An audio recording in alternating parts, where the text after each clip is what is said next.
Untuk nilai jual konsumsi di sini termasuk masih bagus. Apalagi dengan adanya event PON ini kita sampai terbilang habis kewalahan.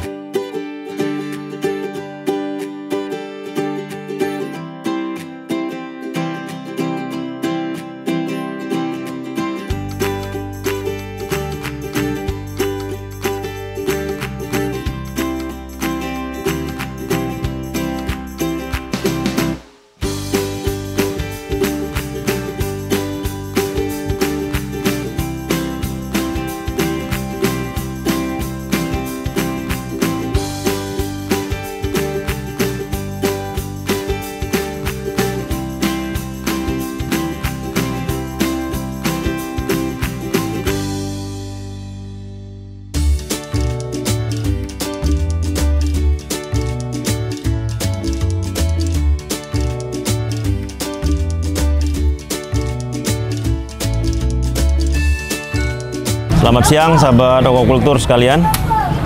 Saat ini saya sedang di Papua dan di stand kami, stand KKP bersama dengan BIN, Badan Intelijen Negara. Ini dalam rangka memperkenalkan beberapa teknologi budidaya.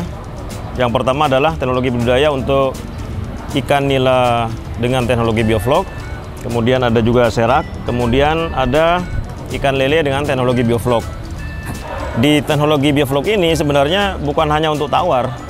Jadi kawan-kawan generasi milenial bisa mengembangkan sampai ke pelosok-pelosok karena kita bisa menghemat tempat. Jadi di tempat yang sempit pun kawan-kawan milenial bisa mengembangkan teknologi bioflok ini. Nah, apa yang menarik dari kegiatan budidaya dengan teknologi bioflok ini? Yang pertama adalah bahwa di satu sistem pemeliharaan ini itu berlangsung pengolahan limbah. Sehingga di bak-bak kawan-kawan pembudidaya itu berlangsung kegiatan pengolahan limbah sehingga kita kemudian hemat air. Jadi sangat sedikit melakukan pembuangan air. Yang ketiga, karena sistem di kegiatan bioflok ini relatif lebih stabil, maka termasuk suhu, kualitas air itu relatif stabil sehingga pertumbuhan ikan juga menjadi lebih bagus. Yang keempat, terkait dengan efisiensi. Adik-adik milenial dimanapun Anda berada, kegiatan budidaya sederhananya adalah kegiatan yang simple, tapi sekaligus melibatkan hati. Ibaratnya kita mengelola makhluk hidup yang juga harus disertai dengan hati. Direktorat Jenderal Perikanan Budidaya sebagai tindak lanjut dari Kementerian Kelautan dan Perikanan yang disupport oleh beberapa UPT, unit pelaksana teknis di bawah Direktorat Jenderal Perikanan Budidaya, sudah mengembangkan banyak sekali teknologi budidaya.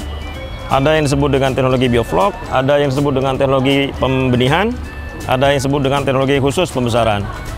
Nah, bagi adik-adik, khususnya adik-adik milenial, potensi khususnya Papua dan Papua Barat itu sangat luar biasa. Bahkan pertama kali saya hadir di Papua, saya sebutkan bahwa Papua dan Papua Barat adalah surga untuk budidaya ikan. Jadi kami sangat berharap bahwa adik-adik milenial mengambil peran, mengambil bagian dari keberhasilan, dari kesuksesan kegiatan budidaya atau aquaculture khususnya di Papua dan Papua Barat.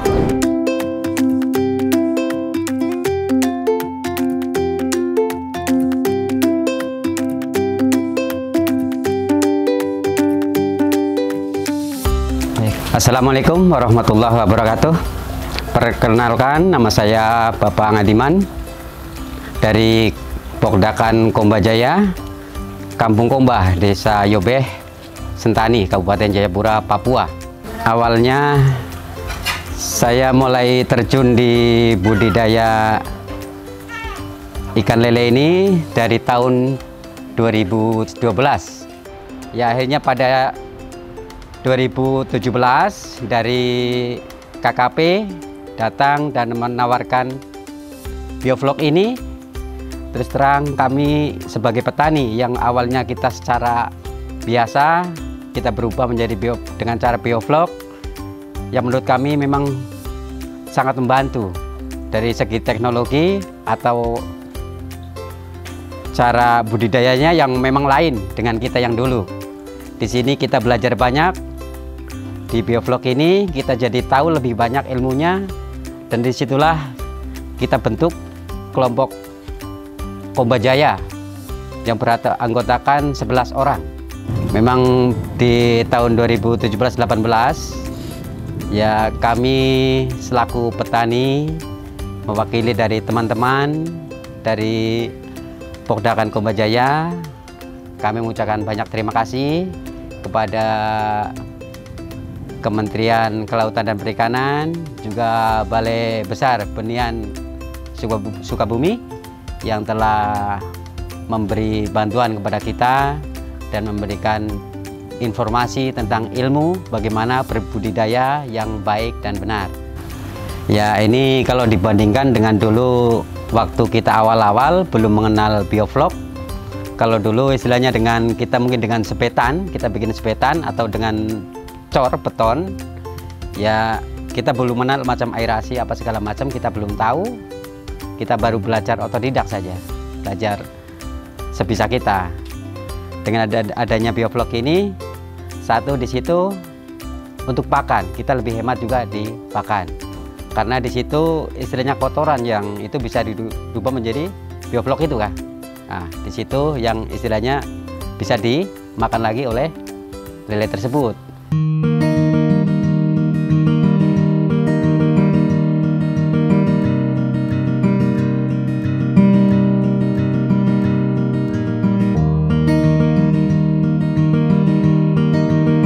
Untuk nilai jual konsumsi di sini termasuk masih bagus, apalagi dengan adanya event PON ini kita sampai terbilang habis kewalahan, masih kewalahan. Harapan kami, satu, kita mungkin harus ada pendampingan yang lebih serius dari PPL yang ada di Jayapura. Dan untuk indukan yang memang kita masih harus minta yang kualitas lah, istilahnya dari sertifikasi ada. Maksud kita begitu, bukan asal induk, maksudnya yang betul-betul bersertifikasi kita di situ. Dan untuk pakan juga, pakan kan sekarang lumayan. Sekarang sudah 360 yang 3 LP3 03 itu 360. Yang kami rasa sudah cukup mahal. Dan di situ juga kita perlu solusi bagaimana untuk alternatif, mungkin ada pakan mandiri kah, bagaimanakah, itu yang menjadi harapan kami di situ.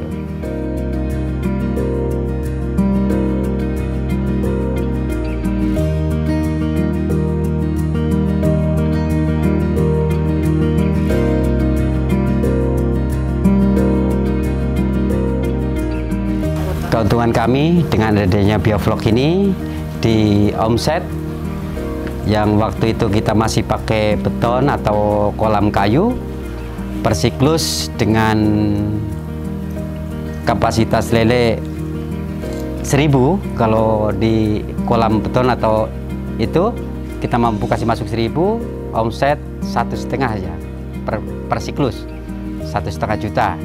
Dengan adanya Bioflok ini kita mampu kasih masuk 3.000 ekor dan omset bisa mencapai 5 juta.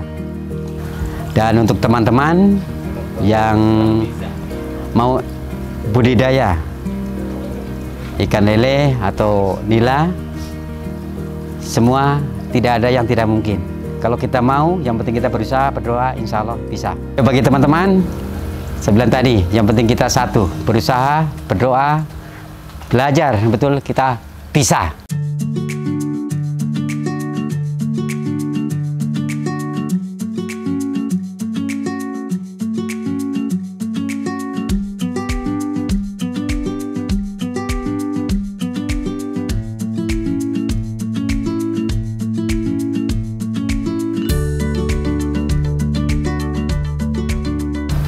Perkenalkan, nama saya Suripto yang ditugaskan di daerah Papua.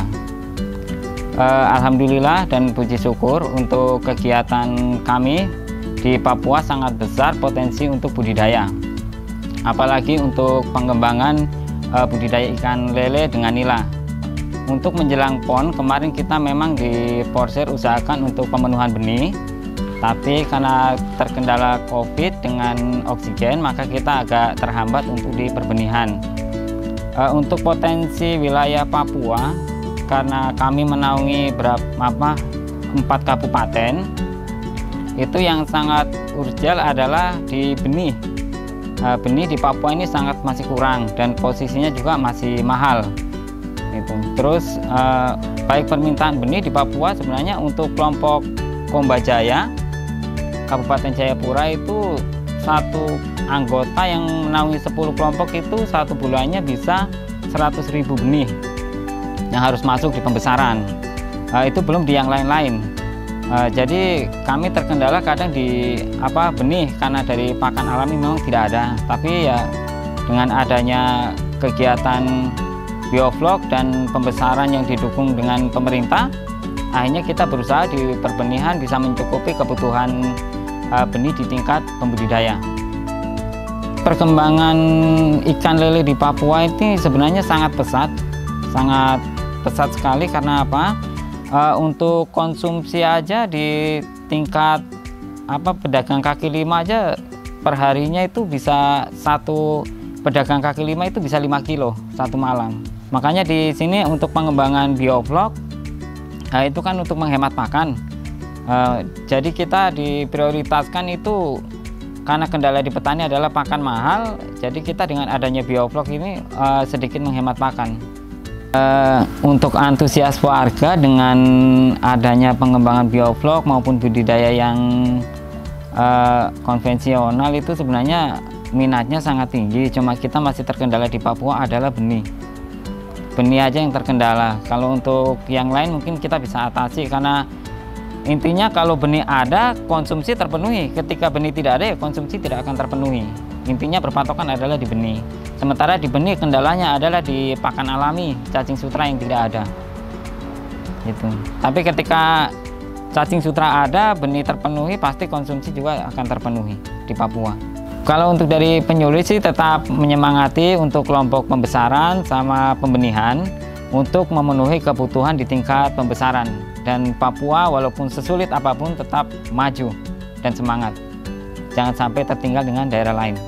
Papua semangat dan terus maju, pantang menyerah.